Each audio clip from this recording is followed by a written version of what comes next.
Hello दोस्तों, आप सभी का स्वागत है आपका अपने यूट्यूब चैनल शिक्षालय में। तो दोस्तों, आज की इस वीडियो में मैं आप लोग को क्लास 10 का दोस्तों जो 4 नवंबर के दिन जो एग्जाम होने वाला है उसका दोस्तों वीवीआई क्वेश्चन लेके आ चुका हूं। उससे पहले अगर आप इस चैनल पर नए हैं और चैनल को सब्सक्राइब नहीं किया तो सब्सक्राइब कर लीजिए, ताकि इस तरह की वीडियो सबसे पहले आप तक नोटिफिकेशन पहुंचेगी।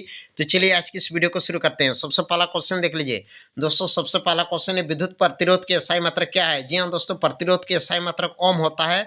तो ओम इसका राइट आंसर हो जाएगा दोस्तों ऑप्शन नंबर सी, यानी कि एक का आंसर हो जाएगा ऑप्शन नंबर सी, ओम। अगला दोस्तों 2 नंबर क्वेश्चन देख लीजिए। 2 नंबर क्वेश्चन आप लोग का 1, 2 और 3 ओम। जी हाँ दोस्तों, 1 ओम है, 2 ओम है और 3 ओम है। इन के 3 प्रतिरोधों को श्रेणी क्रम में जोड़ा गया है। तो समतुल्य प्रतिरोध क्या होगा? तो श्रेणी क्रम में जोड़ने के लिए आर बराबर फॉर्मूला होता है R1 plus R2 plus R3। इसी फॉर्मूला में हम लोग जोड़ करेंगे तो आंसर आ जाएगा। तो R1 का मान देख लीजिए। R1 का मान है 1 ओम है, तो यहाँ लिख लेंगे 1 प्लस 2 ओम प्लस 3 ओम। 3 2 5, 3 2 5 और 1 6, यानी कि इसका राइट आंसर हो जाएगा 6 ओम। 2 का आंसर हो जाएगा ऑप्शन नंबर डी, 6 ओम। 3 नंबर क्वेश्चन देख लीजिए। 3 नंबर क्वेश्चन है, 12 वोल्ट विभवांतर के दो बिंदुओं को 2 कूलम आवेश में जाने में कितना कार्य होगा? डब्ल्यू निकालना है। तो डब्ल्यू बराबर फॉर्मूला होता है V गुना क्यू।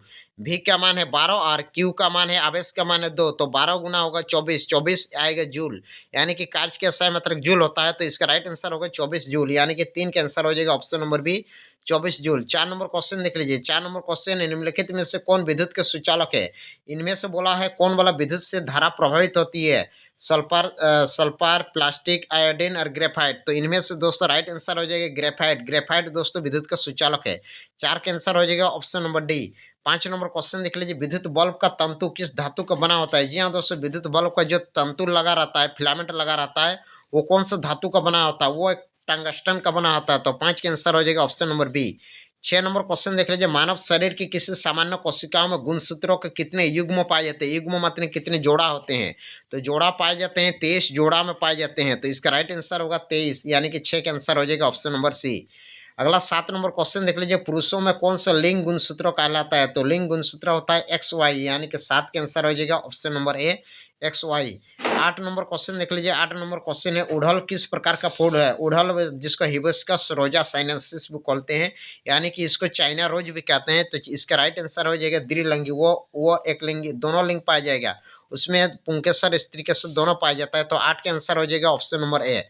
9 नंबर क्वेश्चन देख लीजिए। किस रासायनिक यौगिकों को गर्म करने प्लास्टर ऑफ पेरिस पाया जाता है, प्लास्टर ऑफ पेरिस प्राप्त किया जा सकता है? तो इसका राइट आंसर हो जाएगा जिप्सम। जिप्सम को 273 केल्विन ताप पर गर्म करेंगे तो प्लास्टर ऑफ पेरिस बनता है।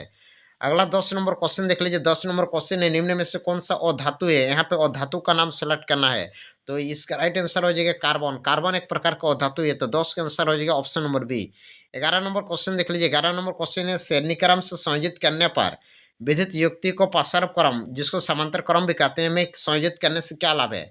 यहाँ दोस्तों हम लोग को घर में जो श्रेणी क्रम नहीं, हम लोग को घर में दोस्तों समांतर क्रम में जोड़ा जाता है। तो इसमें घर में जो घरेलू में समांतर क्रम में क्यों जोड़ा जाता है? क्योंकि उसमें अगर क्या होता है ना, समांतर क्रम में अच्छा सैन्य क्रम का ही देखो, सैन्य क्रम में कहीं पर भी अगर एक जगह टूट जाएगा ना, तो पूरा विद्युत सप्लाई बंद हो जाएगा। लेकिन समांतर क्रम में अगर एक जगह टूट जाएगा तो उसके उल्टा दूसरा साइड वाला वो जलते ही रहेगा, यानी कि उधर धारा प्रवाहित होती रहेगी। वही है, प्रतिरोध को पार्श्व क्रम में जोड़ने पर चालक का स्विच सहायता से विद्युत धारा स्वतंत्र भेजी जा सकती है या रोकी जा सकती है। अगला देख लीजिए। ऐसा करने से सभी समांतर शाखाओं के बीच की विभवांतर बराबर होती है। इसमें विद्युत लैंप, प्रेस, रेफ्रिजरेटर एक ही योग्य बनाया जा सकता है। अगला 12 नंबर क्वेश्चन देख लीजिए। 12 नंबर क्वेश्चन है, प्रतिरोध का संयोजन क्या है? तो इसका उत्तर लिख लीजिएगा। प्रतिरोध का संयोजन, दो या दो से अधिक प्रतिरोध को जोड़ना ही संयोजन कहते हैं। ये कितने प्रकार के होते हैं? ये 2 प्रकार के होते हैं, श्रेणी क्रम और समांतर क्रम। इसका सचित्र वर्णन करना है। तो श्रेणी क्रम का आप लोग को चित्र ऐसा बना लीजिएगा, ऐसा श्रेणी क्रम का बना लीजिएगा। यहाँ लिख लीजिएगा R1, यहाँ R2 और यहाँ पे R3, यहाँ पे ए लिख लीजिएगा और यहाँ पे बी। ये आप लोग श्रेणी क्रम का चित्र बना लीजिएगा। अगर समांतर क्रम का चित्र बनाना है तो आप लोग ऐसा बना लीजिएगा समांतर क्रम का। इस प्रकार से आप लोग समांतर क्रम का यहाँ पे R1 लिखिएगा, यहाँ R2 लिख लीजिएगा, यहाँ R3। तो ये समांतर क्रम का चित्र बना लीजिएगा। अगला 13 नंबर क्वेश्चन देख लीजिए। धातु के भौतिक गुण, जी हाँ दोस्तों, फिजिकल प्रॉपर्टी लिखना है। तो धातु के सबसे पहला गुण देख लीजिए। धातु के परमाणु के बाहरी कक्ष में 1 या 2 इलेक्ट्रॉन होते हैं, जैसे सोडियम, मैग्नीशियम, एल्यूमिनियम। धातु विद्युत धनात्मक होती है और ये इलेक्ट्रॉन त्याग करता है। धातु अघात वर्धनीयता होती है और तन्यता होती है। धातु का द्रवणांक और क्वथनांक उच्च होता है, हाई होते हैं। आगे देख लीजिए धातु को गुण। धातु में एक विशेष प्रकार की चमक होती है। धातु ऊष्मा और विद्युत का सुचालक भी होती है। धातु कमरे के ताप पर ठोस अवस्था में पाई जाती है। अगला दोस्तों 14 नंबर क्वेश्चन देख लीजिए। मेंडल के प्रयोग से किससे पता चला कि लक्षण स्वतंत्र रूप से वंशानुगत होते हैं? पहले दोस्तों मेंडल ने मटर के पौधे के दो जोड़ा को सेलेक्ट किया। एक लंबा पौधा और एक होता बोना पौधा। लंबा पौधा को कैपिटल टीटी माना और बोना पौधा को स्मॉल टीटी। जब इन दोनों के बीच दोस्तों क्रॉस करा दिया, तो इन दोनों के बीच क्रॉस करा दिया गया, तो F1 में देखा था कि सभी पौधे लंबे थे, यानी कि F1 में सभी लंबे पौधे थे। जब F2 क्रॉस करा दिया गया तो देखे कि 3:1, यानी कि बोल सकते हो 75% लंबे थे और 25% दोस्तों बोने थे। यानी कि इससे तुम लोग को सिद्ध होता है कि स्वतंत्र रूप से वंशानुगति जो दोस्तों वो स्वतंत्र रूप से मतलब ट्रांसफर होती है, वंशानुगत होती है। वही लिखना है। मेंडल ने देख लीजिए दो विभिन्न लक्षणों को मटर के पौधों का चयन कर उसमें पौधे उगाए गए थे। लंबे पौधे और बोने पौधों को संकरण करा के उसमें संतति में लंबे और बोना का गणना किया। प्रथम पीढ़ी में ऊंचाई का मान नहीं था, सभी पौधे लंबे थे। वहीं F1 में सभी लंबे थे। इससे स्पष्ट हुआ कि लक्षण में दो विकल्प होते हैं और जिसमें दोनों विकल्प स्वतंत्र रूप से वंशानुगत होते हैं। अगला 15 नंबर क्वेश्चन देख लीजिए। मनुष्य में लिंग निर्धारण कैसे होता है? तो मनुष्य में बोल देते हैं लिंग निर्धारण दोस्तों जन्म से पूर्व में ही आप लोग को नर या मादा होने की पहचान करना ही लिंग निर्धारण कहते हैं। तो मनुष्य के लिंग निर्धारण में गुणसूत्रों द्वारा होता है। मनुष्य के कोशिकाओं में 23 जोड़ा गुणसूत्र पाए जाते हैं। हाँ, बोल सकते हो बोल यहाँ पे आप लोग बना सकते हैं। जैसे पुरुष हुआ, आप लोग यहाँ पे एक तो मादा लिख लीजिएगा। पुरुष में दोस्तों XY पाया जाता है और फीमेल में XX पाया जाएगा। अगर X क्रोमोसोम ये X के साथ मिलेगा, यानी कि XX लड़की के निर्माण होगा।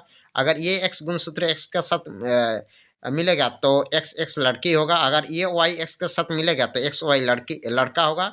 अगर ये Y X के साथ मिलेगा तो XY लड़का होगा। इस हिसाब से आप लोग को लड़का लड़की का निर्माण होता है। तो आप लोग लिख लीजिएगा। अगर X क्रोमोसोम X के साथ मिलेगा तो XX बनता है। अगर X क्रोमोसोम Y के साथ मिलेगा तो XY बनेगा। तो यही लिखना है जिसमें 44 ऑटोसोम पाया जाता है। बोल सकते हो कि 44 ऑटोसोम मतलब मेल और फीमेल में दोस्तों वैसे तो पाया जाता है मेल और फीमेल में 44। मेल में दोस्तों 44 माने ऑटोसोम 44 तो XX पाया जाएगा, किंतु एक तो XY पाया जाता है ये। लेकिन फीमेल में टोटल 46 तो XX पाया जाता है।